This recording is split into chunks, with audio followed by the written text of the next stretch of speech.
शिव जी कहते हैं, हे भवानी, सनकादि मुनि वहां गए थे, वहीं से चले आ रहे जहां ज्ञानी मुनि श्री अगस्त जी रहते हैं। श्रेष्ठ मुनि ने श्री राम जी की बहुत सी कथाएं वर्णन की थी, जो ज्ञान उत्पन्न करने में उसी प्रकार समर्थ है जैसे अरणी लकड़ी से अग्नि उत्पन्न करनी होती है। सनकादि मुनियों को आते देखकर श्री रामचंद्र जी ने हर्षित होकर दंडवत की और स्वागत कुशल पूछकर प्रभु ने उनके बैठने के लिए अपना पीतांबर बिछा दिया। फिर हनुमान जी सहित तीनों भाइयों ने दंडवत की। सबको बड़ा सुख हुआ। मुनि श्री रघुनाथ जी की अतुलनीय छवि देखकर उसी में मग्न हो गए। वे मन को रोक न सके। वे जन्म मृत्यु के चक्र से छुड़ाने वाले श्याम शरीर, कमल नयन, सुंदरता के धाम श्री रामचंद्र जी को टकटकी लगाए देखते ही रह गए। पलक नहीं मारते और प्रभु हाथ जोड़े सिर नवा रहे हैं। उनकी प्रेम विवल दशा देखकर उन्हीं की भांति श्री रघुनाथ जी के नेत्रों से भी प्रेमाश्रुओं का जल बहने लगा और शरीर पुलकित हो गया। तदनंतर प्रभु ने हाथ पकड़कर श्रेष्ठ मुनियों को बैठाया और परम मनोहर वचन कहे, हे मुनीश्वरों, सुनिए, आज मैं धन्य हूँ। आपके दर्शनों से ही सारे पाप नष्ट हो जाते हैं। बड़े ही भाग्य से सत्संग की प्राप्ति होती है, जिसके बिना ही परिश्रम जन्म मृत्यु का चक्र नष्ट हो जाता है। सत्संग, संत संग मोक्ष भवबंधन से छूटने का और कामी का संग जन्म मृत्यु के बंधन में पड़ने का मार्ग है। संत, कवि और पंडित तथा वेद पुराण आदि सभी सदग्रंथ ऐसा कहते हैं। प्रभु के वचन सुनकर चारों मुनि हर्षित होकर पुलकित शरीर से स्तुति करने लगे। हे भगवान, आपकी जय हो, जय हो। आप निरंतर, अंतरहित, विकार रहित, पाप रहित, अनेक सब रूपों में प्रकट, एक अद्वितीय और करुणामय है। हे निर्गुण, आपकी जय हो। हे सगुण के समुद्र, आपकी जय हो, जय हो। आप सुख के धाम, अत्यंत सुंदर, अति चतुर है। हे लक्ष्मीपति, आपकी जय हो। हे पृथ्वी के धारण करने वाले, आपकी जय हो। आप उपमा रहित, अजन्मा, अनादि और शोभा की खान है। आप ज्ञान के भंडार, स्वयं मान रहित और दूसरों को मान देने वाले। वेद और पुराण आपका पावन सुंदर यश गाते हैं।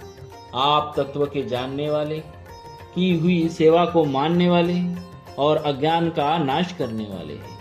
हे निरंजन, हे माया रहित, आपके अनेकों अनंत नाम है और कोई नाम नहीं है, अर्थात आप सब नामों से परे भी हैं। आप सर्वरूप हैं, सब में व्याप्त है और सबके हृदय रूपी घर में सदा निवास करते हैं। अतः आप हमारा परिपालन कीजिए। राग, द्वेष, अनुकूलता, प्रतिकूलता, जन्म मृत्यु आदि द्वंद्व, विपत्ति और जन्म मृत्यु के जाल को काट दीजिए। हे राम जी, आप हमारे हृदय में बसकर काम और मद का नाश कर दीजिए। आप परमानंद स्वरूप, कृपा के धाम और मन की कामनाओं को परिपूर्ण करने वाले हैं। हे श्री राम जी, आपको अपनी अविचल प्रेमा भक्ति दीजिए। हे राम जी, हमको अपनी अविचल प्रेमा भक्ति दीजिए। हे रघुनाथ जी, आप हमें अपनी अत्यंत पवित्र करने वाली और तीनों प्रकार के तापों और जन्म मरण के क्लेशों का नाश करने वाली भक्ति दीजिए। हे शरणागतों की कामना पूर्ण करने के लिए कामधेनु और कल्पवृक्ष रूप प्रभु, प्रसन्न होकर हमें यह वरदान दीजिए। हे रघुनाथ जी, आप जन्म मृत्यु रूप समुद्र को सोखने के लिए अगस्त्य मुनि के समान हैं। आप सेवा करने में सुलभ है तथा सब सुखों के देने वाले हैं। हे दीन बंधु, मन से उत्पन्न दारुण दुखों का नाश कीजिए और हम में समदृष्टि का विस्तार कीजिए। आप विषयों की आशा, भय और ईर्ष्या आदि के निवारण करने वाले हैं। तथा विनय, विवेक और वैराग्य के विस्तार करने वाले, हे राजाओं के शिरोमणि एवं पृथ्वी के भूषण श्री राम जी, संस्कृति जन्म मृत्यु के प्रवाह रूपी नदी के लिए नौका रूप अपनी भक्ति प्रदान कीजिए। हे मुनियों के मन रूपी मानसरोवर में निरंतर निवास करने वाले हंस, आपके चरण कमल ब्रह्मा जी और शिव जी के द्वारा वंदित है।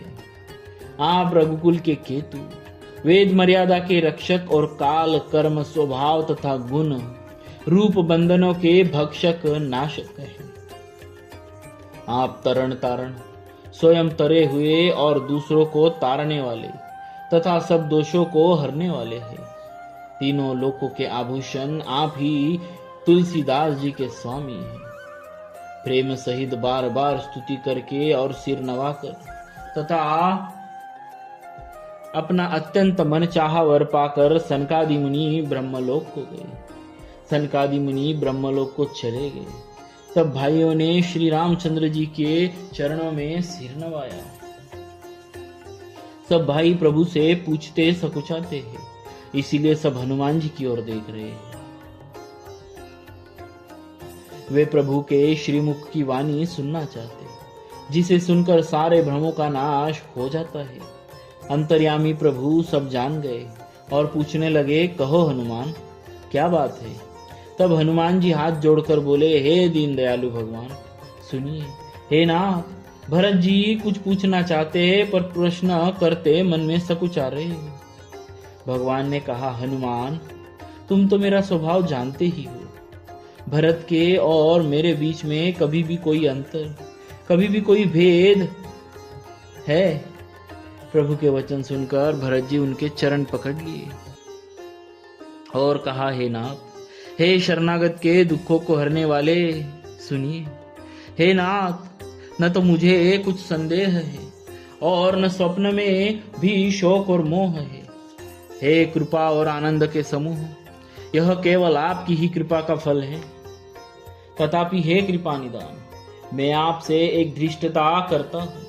मैं सेवक हूँ और आप सेवक को सुख देने वाले हैं। इससे मेरी धृष्टता क्षमा कीजिए और मेरे प्रश्न का उत्तर देकर सुख दीजिए। हे रघुनाथ जी, वेद पुराणों ने संतों की महिमा बहुत प्रकार से गाई है। आपने भी अपने श्रीमुख से उनकी बड़ाई की है और उन पर प्रभु आपका प्रेम भी बहुत है। हे प्रभु, मैं उनके लक्षण सुनना चाहता हूँ।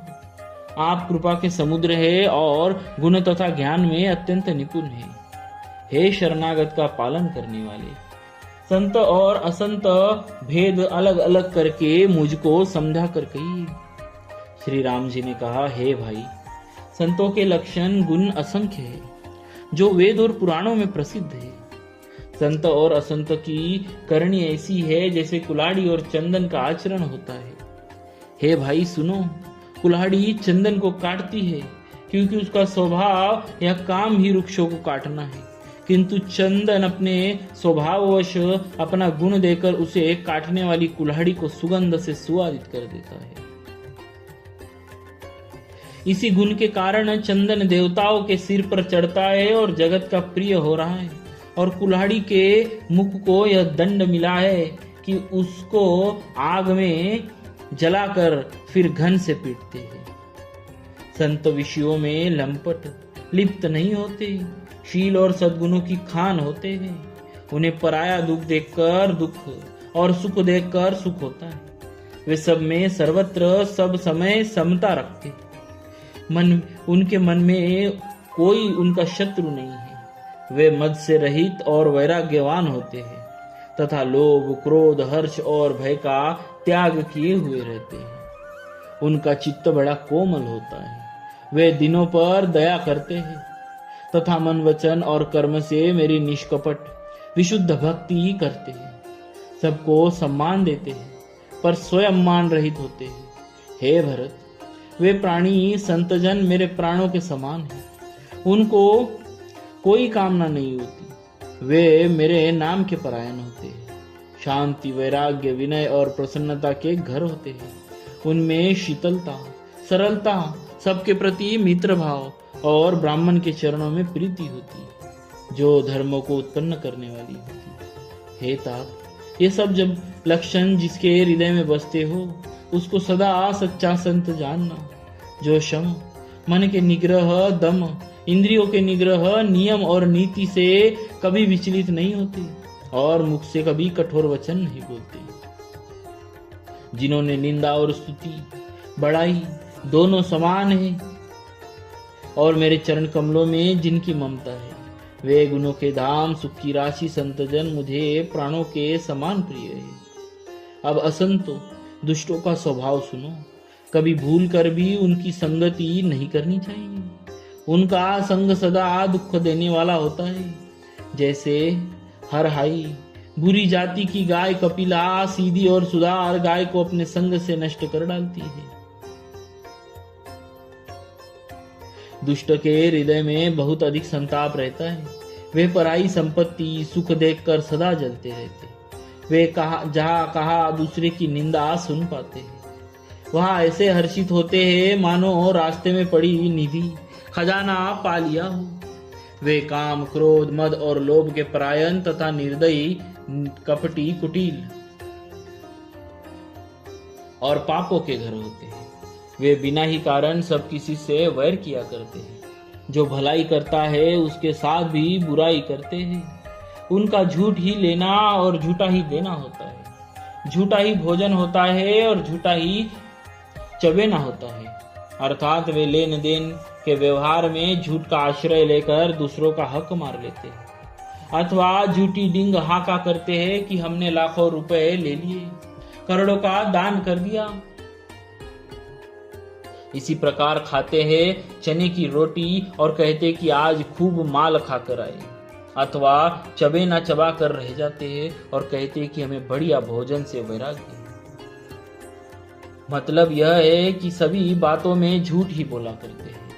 जैसे मोर बहुत मीठा बोलता है परंतु उसका हृदय ऐसा कठोर होता है कि वो महान विषैले सांपों को भी खा जाता है, वैसे ही वे भी उस पर मीठे वचन बोलते हैं परंतु हृदय बड़े ही निर्दयी होते हैं। वे दूसरों से द्रोह करते हैं और पराई स्त्री, पराये धन तथा पराई निंदा में आसक्त रहते हैं। वे पामर और पापमय मनुष्य, नर शरीर धारण किए हुए राक्षस ही है। लोभ ही उनका ओढ़ना और लोभ ही बिछौना होता है, अर्थात लोभ ही से वे सदा घिरे हुए रहते हैं। वे पशुओं के समान आहार और मैथुन के ही परायण होते हैं। उन्हें यमपुरी का भय नहीं लगता। यदि किसी की बड़ाई सुन पाते हैं तो वे ऐसी दुख भरी सांस लेते हैं मानो उन्हें जूड़ी आ गई हो। और जब किसी की विपत्ति देखते हैं तब ऐसे सुखी होते हैं मानो जगत भर के राजा हो गए हो। वे स्वार्थ परायण, परिवार वालों के विरोधी, काम और लोभ के कारण लंपट और अत्यंत क्रोधी होते हैं। वे माता, पिता, गुरु और ब्राह्मण किसी को भी नहीं मानते। आप तो नष्ट हुए ही रहते हैं, साथ ही अपने संग से दूसरों को भी नष्ट करते हैं। मोहवश दूसरों से द्रोह करते हैं। उन्हें न संतों का संग अच्छा लगता है, न भगवान की कथा ही सुहाती है। वे अवगुणों के समुद्र, मंदबुद्धि, कामी, रागयुक्त, वेदों के निंदक और जबरदस्ती पराये धन के स्वामी, लूटने वाले होते हैं। वे दूसरों से द्रोह करते ही है परंतु ब्राह्मण द्रोह विशेषता से करते हैं। उनके हृदय में दंभ और कपट भरा रहता है परंतु वे ऊपर से सुंदर वेश धारण किए रहते हैं। ऐसे नीच और दुष्ट मनुष्य सत्ययुग और त्रेता में नहीं होते, द्वापर में ही थोड़े से होंगे और कलयुग में इनके झुंड के झुंड होंगे। हे भाई, दूसरों की भलाई के समान कोई धर्म नहीं है और दूसरों को दुख पहुंचाने के समान कोई नीचता का पाप नहीं है। हे तात, समस्त पुराणों और वेदों का यह निर्णय निश्चित सिद्धांत है। मैंने तुमसे कहा है, इस बात को पंडित लोग जानते हैं। मनुष्य का शरीर धारण करके जो लोग दूसरों को दुख पहुंचाते हैं उनको जन्म मृत्यु के महान संकट सहने पड़ते हैं। मनुष्य मोहवश स्वार्थ परायण होकर अनेकों पाप करते हैं, इसी से उनका परलोक नष्ट हुआ रहता है। हे भाई, मैं उनके लिए काल रूप हूँ, भयंकर हूँ, जो उनके अच्छे और बुरे कर्मों का यथायोग्य फल देने वाला हो। ऐसा विचार कर जो लोग परम चतुर है वे संसार प्रवाह को दुख रूप जानकर मुझे ही भजते हैं। इसी से वे शुभ और अशुभ फल देने वाले कर्मों को त्याग कर देते हैं। देवता, मनुष्य और मुनियों के नायक मुझको भजते हैं। इस प्रकार मैंने संतों और असंतों के गुण कहे। जिन लोगों ने इन गुणों को समझ रखा है वे जन्म मरण के चक्कर में नहीं पड़ते हैं। हे तात सुनो, माया से रचे हुए ही अनेक सब गुण और दोष है। इनकी कोई वास्तविक सत्ता नहीं है। गुण विवेक इसी में है कि दोनों ही न देखा जाए, इन्हें देखना ही अविवेक है। भगवान के श्रीमुख से वचन सुनकर सब भाई हर्षित हो गए। प्रेम उनके हृदय में समाता नहीं। वे बार बार बड़ी विनती करते हैं और विशेषकर हनुमान जी के हृदय में अपार हर्ष है। बोलिए श्री सीताराम जी महाराज की।